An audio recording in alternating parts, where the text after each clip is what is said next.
Hey guys, welcome to অনুভূতি explorer চ্যানেলে তোমাদের স্বাগত জানাই। আমি হচ্ছি ওয়াইডি অ্যান্ড আজ তোমাদেরকে আমি একটা অনুভূতি গিফট করব, যেটা আমার সাথে ঘটেছে। এবার তোমরা ভাববে আবার কি অনুভূতি? আরে, এটা কোনো বাজে অনুভূতি না, এটা হচ্ছে একটা সুন্দর অনুভূতি, যেটা আমার রিসেন্টলি হয়েছে। অ্যাকচুয়ালি আমি মার্চ মাসে দীঘা ঘুরতে গেছিলাম, তো সেই দীঘা ঘুরতে যাওয়ার নিয়ে একটা অনুভূতি তোমাদের কাছে শেয়ার করলাম। আশা করি তোমাদের ভালো লাগবে। ভালো লাগলে একটা লাইক করে দিও, চ্যানেলটাকে সাবস্ক্রাইব করে আমাদের পাশে থাকো। আগের ভিডিওতে তেমন কোনো রেসপন্স পাইনি আমি। প্লিজ একটা কমেন্ট করে দাও, তোমাদের একটা কমেন্টও আমার দিনটা বদলে দিতে পারে। তো চলো আজকে গল্পটা শুরু করা যাক। সরি, অনুভূতি।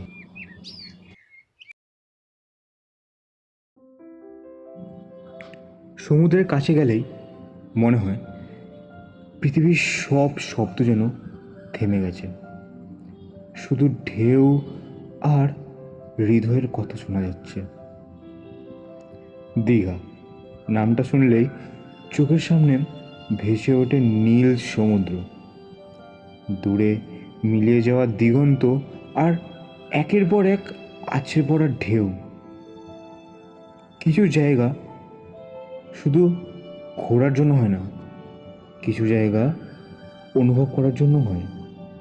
দীঘা ঠিক তেমনই একটা জায়গা, যেখানে গেলে মনে হয় জীবনের সব ব্যস্ততা, সব ক্লান্তি আর সব চিন্তা যেন সমুদ্রের জলে ধুয়ে যায়।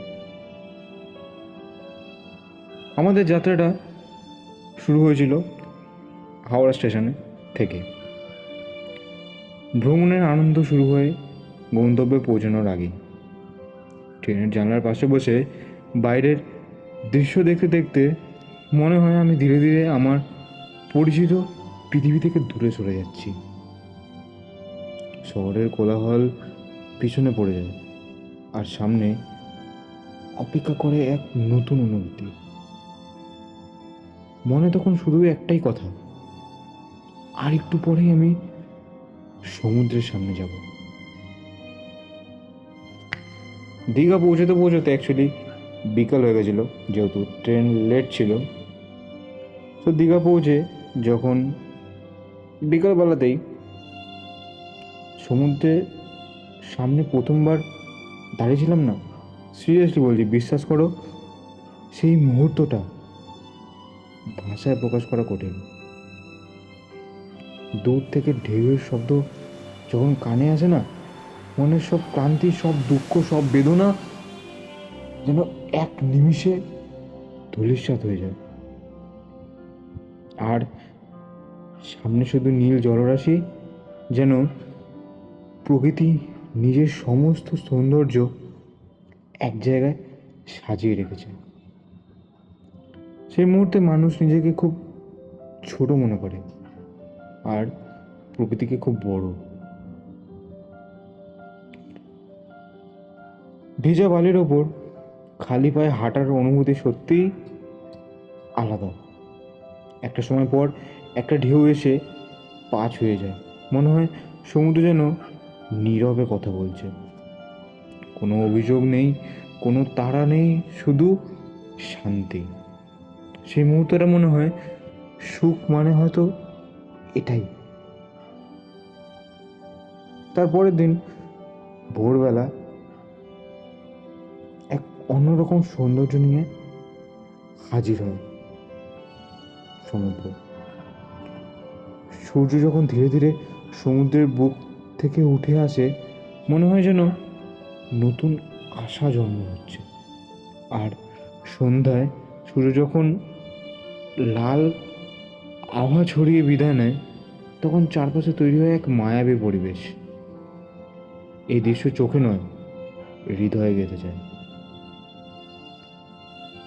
সমুদ্রের পাশে বসে গরম গরম চা, আহা, এইসব যেন ভ্রমণের আনন্দকে আরও আরও পূর্ণ করে তোলে।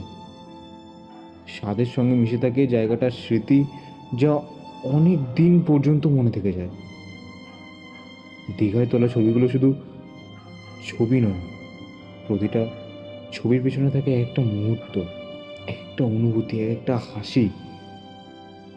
সমুদ্রের পাশে দাঁড়িয়ে তোলা ছবি যতবার দেখি ততবার মনে হয় আমি আবার সেই ঢেউয়ের শব্দ শুনতে পাচ্ছি।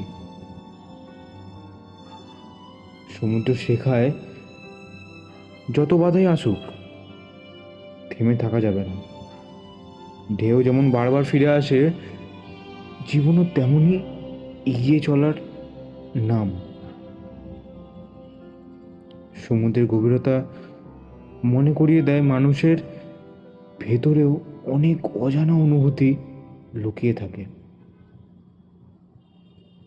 দীঘা থেকে ফিরে আসার সময় মনটা একটু খারাপ হয়ে যায়, আর হওয়াটা স্বাভাবিক। মনে হয় এই কয়েকটা দিন যেন কত দ্রুত কেটে গেল।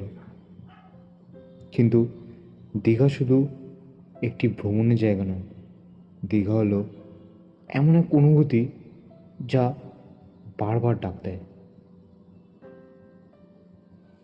জীবন যখন ক্লান্তি এসে ভর করে, তখন মনে হয় একটু শান্তি দরকার।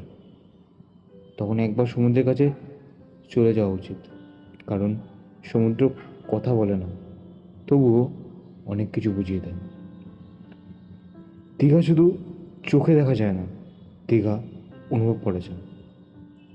আর একবার যে এই অনুভূতি পায়, তার মন বারবার ফিরে যেতে চায় সেই নীল জলের কাছে। আর এটা মনে রাখবে, কিছু জায়গা স্মৃতিতে থাকে আর কিছু জায়গা হৃদয়ে। দীঘা ঠিক তেমনই একটি জায়গা নয়, একটি অনুভূতি।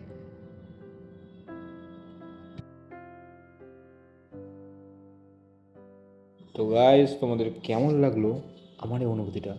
যদি ভালো লেগে থাকে একটু লাইক আর সাবস্ক্রাইব করে আমাদের পাশে থেকো, যেহেতু চ্যানেলটা একদমই নতুন। তো পরবর্তী এপিসোডে আবার দেখা হবে। বন্ধুদের সঙ্গে শেয়ার করতে কিন্তু ভুলো না। আর একটা কমেন্ট করে দিও যদি তোমাদের কোনো জায়গায় খারাপ লেগে থাকে বা কোনোটা মনে হয় তোমাদের যে আমাকে আরও ইমপ্রুভ করতে হবে, সেটাও তোমরা বলতে পারো। তার জন্য কমেন্ট সেকশন তোমাদের জন্য অলওয়েজ ওপেন রয়েছে, তোমরা মন খুলে কমেন্ট করতে পারো। তোমাদের একটা কমেন্টও আমাকে ভিডিও ছাড়ার জন্য উৎফুল্লিত করে তুলবে। তো চলো, আজকে এই পর্যন্তই। পরবর্তী এপিসোডে আবার দেখা হচ্ছে, ততক্ষণের জন্য টাটা।